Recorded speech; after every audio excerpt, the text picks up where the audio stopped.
We've got two division problems here, 503 divided by 6 and 466 divided by 5.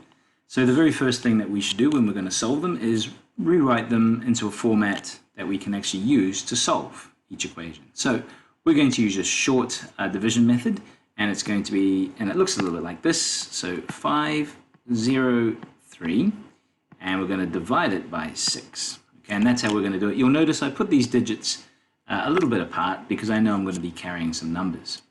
So let's do the first one here. Remember, we're looking for the remainder as a whole number, so it's kind of simple in a way. All we have to do is know our times tables. So 6 into 5, well, that goes 0 times, and the 5 gets carried over to here. So now it's 6 times 50. How many times does 6 go into 50? Well, that's 8, because 6 8s are 48, and that means the remainder is 2. 6 into 23, that goes 3 times. 6 3s are 18, right?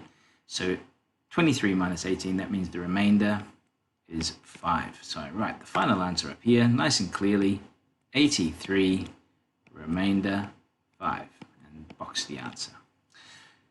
The second one, so over here, 4, 6, 6, divided by 5.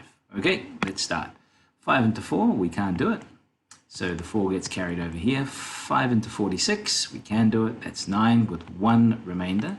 5 into 16 is 3, and the remainder is 1. So the final answer we can write up here is 93, remainder 1.